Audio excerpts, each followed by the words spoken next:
long before the blizzard had set its icy teeth into Haven's End, before the last train groaned its final, mocking whistle out of the mountain pass, a woman named Mara arrived with little more than a hardened will and the dust of a distant betrayal clinging to her boots. She was 27, but the hardships of the open country had etched lines of experience around her eyes that spoke of a decade more. Her husband, a man whose easy promises had dissolved into thin air, had abandoned her weeks into their journey west, leaving her with a wagon barely half filled with goods and a stark understanding of life's precariousness when one depended on another. The town, nestled in the valley, offered grudging shelter but little warmth to a lone woman, especially one perceived as having been left behind. Its inhabitants, accustomed to the familiar rhythms of settled life and rigid social codes, regarded her with a mixture of suspicion, pity, and thinly veiled contempt. A woman alone, the merchant, Master Thorne, had sniffed, his hand hovering over a ledger, his tone implying a moral failing rather than simple misfortune, has little place in a proper society. Mara, however, had seen a different world in the granite embrace of the cliffs that loomed over the valley, a world of potential, of shelter carved not from timber but from the ancient bones of the earth itself. Her people, generations past, had known the wisdom of the stone, the silent strength of the high places. She carried not gold, but the knowledge passed down from her grandmother, a quiet understanding of how the earth could be coaxed and shaped into a shield against the elements. Her mother, too, had spoken of such things, of winter havens that could withstand the fiercest gales, places of refuge built with patience and sweat, not coin or boast. She had observed the town's seasonal cycles, the easy optimism of summer, the careless stockpiling that never truly accounted for the worst, the deep-seated belief that rescue would always arrive. She saw the fragile supply lines, the dependence on distant cities, the way the market governed every breath and bite. She remembered her own people's warnings, spoken around long-dead fires, the rock remembers, child. And the wind respects only what stands firm. These were not abstract notions but carved truths, honed by winters far harsher than any the valley had seen in recent memory. Mara walked the mountain slopes, studying the strata of stone, the prevailing winds, the natural overhangs and shadowed fissures, her hands tracing the cold, unyielding surfaces. She sought not a mere cave, but a place that could be transformed, with purposeful intent, into a sanctuary. She sought a high place, inaccessible to casual threat, yet offering a clear view of the valley below, a silent sentinel against the coming storm. The others built their barns, their mills, their stout timber houses, blind to the warnings carried on the early autumn gusts. They mocked her solitary treks, her quiet industry, the way she seemed to measure the very air with her gaze. But Mara saw beyond the immediate horizon, understanding that true safety was not bought, but forged from ingenuity and sustained effort. She saw the looming shadows in the clouds, read the tightened bark on the old pines, felt the subtle shift in the earth's breath, and knew that winter, when it finally broke, would come with a vengeance long unremembered. The summer and autumn that followed Mara's arrival were a testament to quiet, unyielding labor, a stark counterpoint to the town's casual dismissal. While the townspeople tended their fields and openly grumbled about her solitary, seemingly purposeless ways, Mara began her impossible project. She found her chosen site high on the eastern face of Widow's Peak, a natural indentation, a massive, sheltered hollow that swallowed sound and promised concealment. The work was monumental. Every morning, before the sun crested the mountains, she began her arduous ascent, a heavy canvas pack slung over her shoulders, containing tools and a meager ration of dried meat and hardtack. She used a heavy chisel and a sturdy hammer, working meticulously, inch by painstaking inch, to widen the natural fissures, to shape the raw rock into a habitable space. The air filled with the sharp scent of pulverized stone, a gritty perfume that clung to her hair and clothes. She moved with an economy of motion born of countless hours, her muscles growing lean and corded, her hands calloused beyond recognition. Days blurred into weeks, then months, marked only by the shifting angle of the sun and the slow, visible progress of her ambition. She learned the rock's language, where it would yield, where it would resist. She carried water up the arduous path, a precious commodity, to mix with gathered clay and fine sand, forming a crude mortar for reinforcing the carved interior. She built a small, efficient hearth, designing a smoke vent that would disperse its telltale plume high above the cliff face, hidden from casual sight. Each stone she set, each layer of clay she smoothed, was a silent prayer against the coming desolation, a defiant act against the casual abandonment she had faced. Her most ingenious, and most ridiculed, creation was the ladder. Not a flimsy rope affair, but a substantial, segmented structure, carefully crafted from tough, aged cedar scavenged from forgotten logging trails. Each rung was notched and pegged, secured with rawhide thongs she meticulously prepared and cured. It was designed to be hauled up and hidden within the shelter once ascent was complete, leaving no obvious trace of entrance for casual observers below. Young Finn, a boy of 12 with eyes that seemed to see more than his years implied, sometimes followed her, drawn by an unarticulated curiosity. He would watch from a distance, hidden by the scrub pines, observing her relentless work. One crisp afternoon, he ventured closer. "What are you building up here?" he'd asked, his voice a small, reedy sound in the vast silence. Mara had paused, wiping dust from her brow with the back of a gloved hand. "A place that remembers winter, lad," she replied, her voice firm. When others forget, she allowed him to carry small stones, to fetch water, teaching him the feel of a balanced tool, the rhythm of persistent effort, instilling in him a quiet reverence for the craft. The townspeople, meanwhile, saw only a strange, abandoned woman wasting her time on a folly. "She's digging for fool's gold," that one, sneered the baker, a portly man whose generosity shrank with the price of flour. "Or perhaps she's built herself a tomb," chuckled old man Hemlock, unaware of the irony that would later come to mock his words. They saw the dust, the endless climbing, the solitary purpose, and dismissed it all as the delusion of a woman left to her own devices, unable to cope with the realities of a proper society. They saw only the labor, not the foresight, the effort, not the urgent, quiet love woven into every stone and every rung. The whispers began quietly, like the first rustle of dry leaves before a storm, then grew into a steady murmur that followed Mara like a shadow through the dusty streets of Haven's End. Her solitary dedication to the cliff face was a source of endless gossip and derision, amplified by her status as a woman who had been abandoned by her husband. The men at the saloon, fueled by cheap whiskey, conjured ludicrous tales of her hidden shame or a secret, wild-eyed folly she kept in her impossible eyrie, confirming their prejudices about a woman without a man.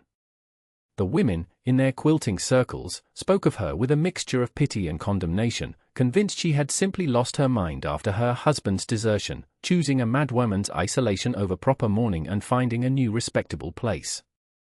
Master Thorne, whose general store was the town's mercantile heart, was particularly vocal. His authority, built on controlling the flow of goods and the narrative of social order, felt subtly challenged by anyone who sought independence, especially an unconventional woman. "That woman is a menace to the peace of this town," he declared at a council meeting, puffing out his chest.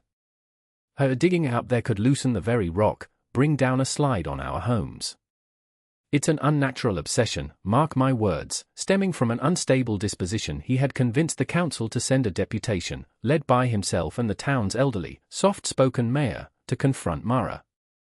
They had found her, dusted with clay and sweat, meticulously adjusting a stone in the shelter's entrance.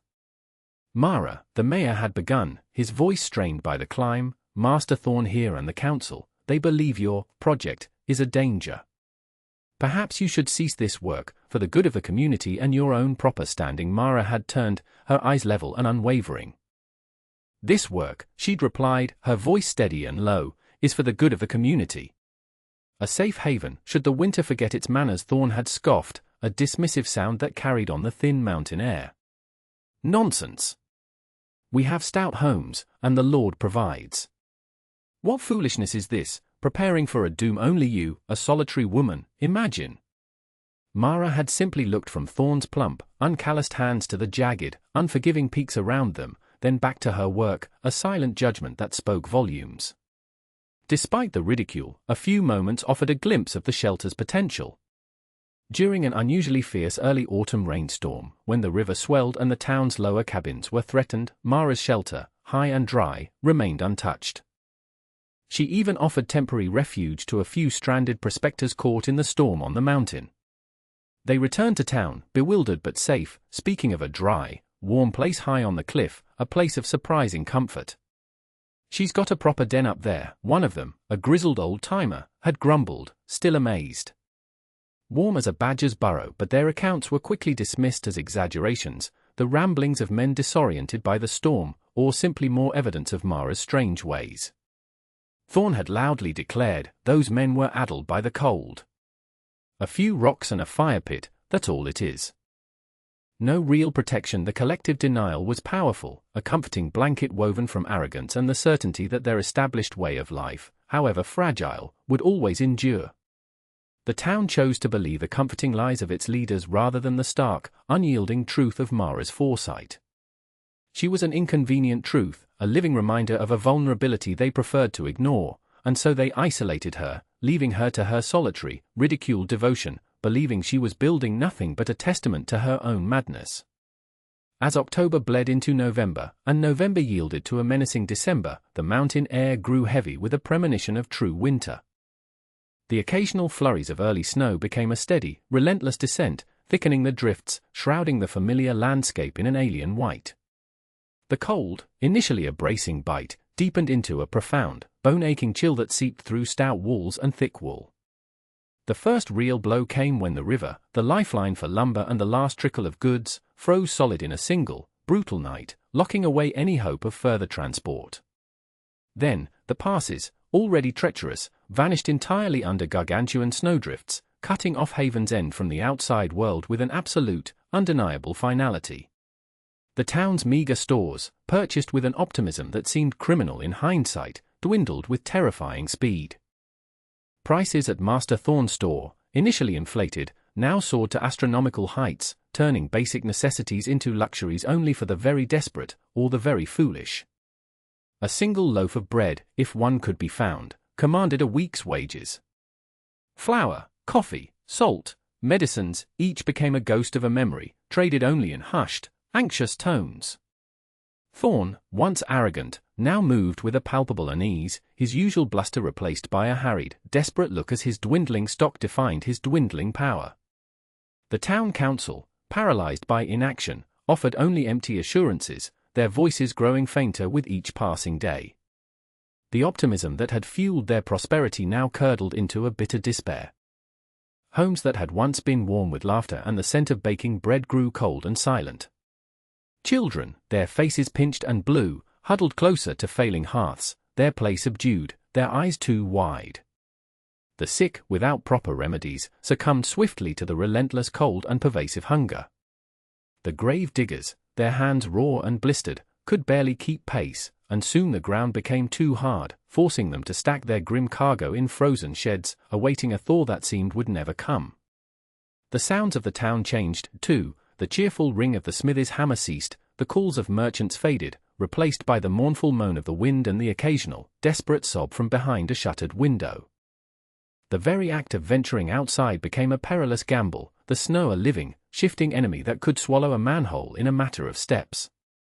Families drew inward, their bonds tested by pressure cooker scarcity, suspicion growing between neighbors. Yet, high on the cliff face, unseen by the suffering town below, the hidden shelter remained, a silent, unwavering heart amidst the chaos. Its carefully constructed ventilation system, designed to draw in fresh air and release subtle warmth, meant that not a hint of smoke or the telltale aroma of human habitation escaped into the frigid air. It was as if it did not exist, a secret keeper of warmth and life, while the world beneath it slowly, tragically, froze solid.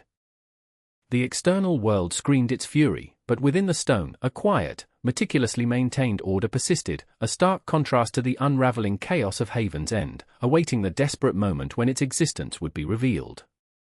Even as the world outside raged with the blizzard's unforgiving wrath, a different kind of world existed within the stone heart of Widow's Peak.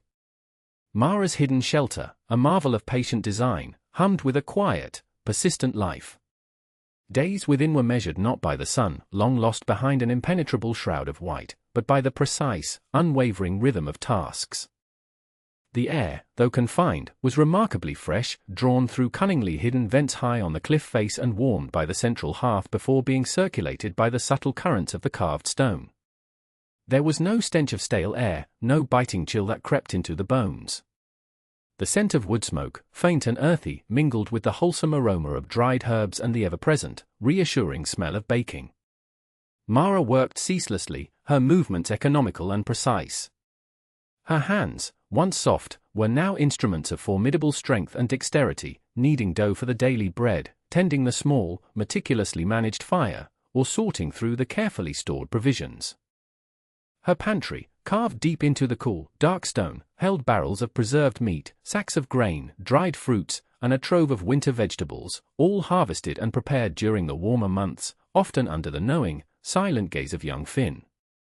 Water, a precious resource in the frozen world above, was collected from a natural spring seeping through a high fissure, channeled into a stone basin, cold and clear. Every drop was accounted for, every crumb of food carefully rationed, not out of scarcity within the shelter, but out of a deep respect for the effort required to gather and preserve. This was not merely survival, it was a ritual of sustained life, a daily act of defiance against the chaos beyond the stone walls and the abandonment she had overcome. Finn, now a constant presence within the shelter, moved with a newfound purpose. He learned to tend the fire, to split kindling with careful, measured strokes, to turn the dough, his small hands imitating Mara's seasoned movements. She spoke little, but her lessons were absorbed through observation and shared labor. "The earth provides, Finn," she would say, her voice low and steady, but only for those who ask with patience and respect. He learned the language of the stone, the subtle whispers of the wind against the rock, the way the fire consumed its fuel, leaving only fine ash. He learned the comfort of order, the profound security of a place built with intention. Below, in Haven's End, the cold was a creeping terror, the hunger a constant companion, but within the shelter, Mara and Finn inhabited a world of sustained warmth and quiet fortitude. The bread, baked daily in a small, efficient oven carved into the rock, emerged golden and fragrant, it sent a beacon of life in a dying world. This was the impossible aroma that drifted down to the starving town, a cruel phantom to their senses, yet undeniably real, a product of Mara's foresight and the enduring strength of the earth itself. The shelter was a crucible of quiet strength, a monument to the ignored wisdom that now, in the direst hour, pulsed with a resilient, undeniable heartbeat. It was a place where consequence met preparation, where the dismissed craft of one woman, overlooked due to her circumstances, became the very heartbeat of a future she alone had foreseen and meticulously labored to secure, a living, breathing testament to the profound power of quiet, deliberate intention. The blizzard, a leviathan of ice and fury, seemed to gather all its remaining strength for a final, catastrophic assault on Haven's End. It was the 23rd day of December, and the wind shrieked with a sound like 1,000 mournful spirits, rattling the foundations of every house, tearing at shutters already brittle with cold. The snow piled higher, swallowing even the tallest fence posts, burying homes beneath soft, suffocating mounds. The remaining food in the town was gone, utterly, irrevocably. The last scrawny chicken had been eaten days ago, the meager stores of dried beans exhausted. People huddled in their homes, wrapped in every blanket and scrap of cloth they possessed, but the cold found them, a relentless, insidious enemy that numbed fingers and toes, then seeped into the very marrow of their bones. The once proud mayor lay shivering beneath a thin quilt, his breath shallow, his strength fading. Master Thorn, his face a ghostly pale, sat amidst the wreckage of his empty store, staring blankly at the frost-covered window, his empire of scarcity now a barren wasteland. His boasts, his manipulations, his wealth, all were meaningless against the indifferent, crushing power of the storm. The children were quieter now, beyond the point of crying, their eyes hollow with a hunger that defied expression. Many had simply stopped moving, their small bodies succumbing to the cold and the gnawing emptiness. The air was thick with the faint, sweet smell of death, mixing with the pervasive odor of unwashed bodies and burnt-out fires. Outside, under the relentless, whipping snow, it was a world of absolute zero, a landscape of death. Yet, cutting through the frigid despair, through the acrid scent of ash and fear, a single, impossible aroma began to grow. It was no longer a phantom, a trick of the mind. It was substantial, undeniable, a warm, rich, buttery fragrance that promised life, promised sustenance, promised the very thing they believed no longer existed in their frozen world. Baking bread. Hot, yeast-sweet, freshly baked bread. It was a scent so utterly alien, so completely at odds with their reality, that at first, it provoked a kind of madness. People staggered out of their homes, their faces gaunt, their eyes wide and disbelieving, sniffing the air like desperate animals. They looked towards the cliffs, towards Widow's Peak, from which the impossible aroma clearly emanated, a beacon in the storm. It was a scent that spoke not of desperation, but of defiance, of an unyielding warmth against the bitter cold. It's coming from the mountain," whispered a woman, her voice raspy with thirst, pointing a trembling finger. "But how?" The question hung in the air, unanswered, replaced by a primal, irresistible pull. One by one, then in small, stumbling groups, the surviving townspeople began to move. Driven by the impossible scent, by a hunger that transcended logic, they started towards the cliff, a ghostly procession against the backdrop of the swirling snow. They moved with a desperate, singular focus, their weary feet sinking deep into the drifts, their bodies buffeted by the screaming wind, yet they pressed on, drawn by the miraculous promise of that unbelievable, life-giving smell.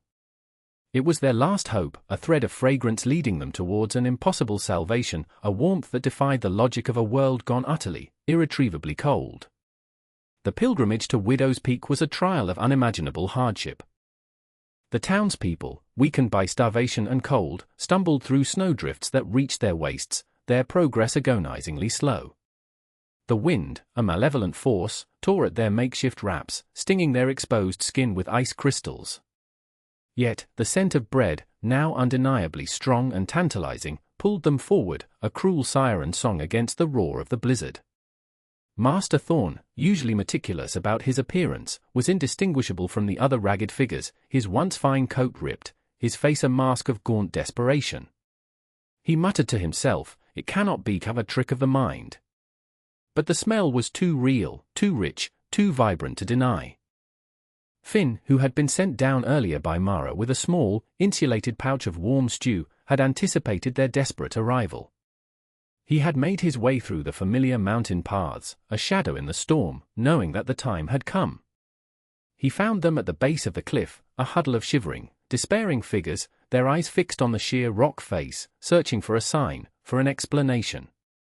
They looked utterly broken, their faces etched with the cumulative weight of weeks of suffering. A gasp went through the crowd as Finn, a boy they had often dismissed as Mara's peculiar shadow, appeared, a small, dark shape emerging from the swirling snow. He carried a coiled ladder, heavy and sturdy, crafted from dark cedar. His small face was serious, his eyes holding an ancient wisdom that belied his years. "She's waiting," he said, his voice surprisingly clear above the wind, gesturing towards a barely discernible dark opening high on the cliff face, an opening that had been expertly concealed behind a natural rock overhang. There was a murmur of disbelief, then a surge of hope, raw and desperate. That's where the smell is coming from," one man rasped, his eyes wide. Thorn pushed forward, his arrogance momentarily forgotten, replaced by naked hunger. "A ladder? Boy, how can we climb such a thing? We are weak." Finn met his gaze, unflinching. "One at a time." Slowly, with a strength born of purpose, he extended the first section of the ladder, securing it to a hidden iron hook. The ascent was arduous, a climb through biting wind and icy rungs. Mara appeared in the opening, a figure silhouetted against a warm, inviting light, her face calm and steady. She lowered a thick rope, guiding the weakest up first, her hands sure and strong. Old Man Hemlock, trembling with cold, was among the first to reach the top. As he was pulled over the threshold, the warmth enveloped him, a tangible, physical shock after weeks of bitter cold. The scent of fresh bread was intoxicating, overwhelming his senses. He blinked, tears freezing on his cheeks, seeing a cavern transformed into a sanctuary, glowing with the soft light of carefully shielded lamps, its air thick with the promise of life. He saw loaves of bread cooling on a stone slab, steaming pots of stew simmering over a controlled fire, and shelves lined with preserved goods. Mara stood there, a quiet sentinel, her eyes reflecting neither triumph nor bitterness, but a profound, unwavering compassion. The impossible promise of the scent had been utterly, gloriously real. One by one, they staggered through the hidden opening, each new arrival met by the profound, enveloping warmth of Mara's cliff-face sanctuary. The contrast was shattering, the shrieking fury of the blizzard outside versus the serene, glowing interior, the crushing cold and hunger they had endured versus the clean, gentle heat and the pervasive, life-giving aroma of bread and stew. They shed their frozen wraps, their bodies trembling not just from cold, but from the sudden, unbelievable rush of comfort. Over 100 souls, the entire surviving population of Haven's End, eventually filled the spacious cavern, a testament to Mara's meticulous planning and the sheer, desperate scale of the town's suffering. The communal relief was a palpable thing, a collective exhale that softened the harsh lines of their faces. Mara moved among them, a quiet, unwavering presence, offering mugs of hot, herbal tea to thaw their frozen insides, and then slices of thick, fresh-baked bread, spread with a rich, fragrant stew. No one spoke of their past mockery, of the disdain they had shown her for being an abandoned woman, for daring to build alone. The only sounds were the soft murmurs of gratitude, the low sobs of released tension, and the quiet, almost reverent chewing of food. Master Thorn, his face still pale with cold and shame, found a spot against a warm stone wall, accepting a bowl of stew from Finn, whose eyes held a quiet, knowing look. Thorn's gaze met Mara's across the flickering firelight, and for a long moment, the history of their animosity and his societal judgment hung unspoken in the air. Then, he bowed his head, a silent, profound gesture of humility. "Mara," he rasped, his voice rough with emotion, we were fools. Blinded by our own pride and comfort, by our own narrow judgments of you. You alone saw what was coming. You alone prepared. His words were an echo of the unspoken thoughts in every heart, a collective, humbled admission of their grievous error in dismissing her not only as a visionary, but as a person. Mara simply nodded, her gaze warm and steady. "The earth remembers, Master Thorn," she said, her voice soft but firm. "And it offers sanctuary to those who listen." The shelter became a living testament to the power of one woman's foresight and unwavering dedication, forged in the crucible of her own abandonment and subsequent self-reliance. For the remainder of the blizzard, they lived within its stone embrace, sharing the warmth, the food, and the unexpected communion of shared survival. The very air was thick with a new kind of gratitude, a profound respect for the craft and the quiet wisdom they had so casually dismissed.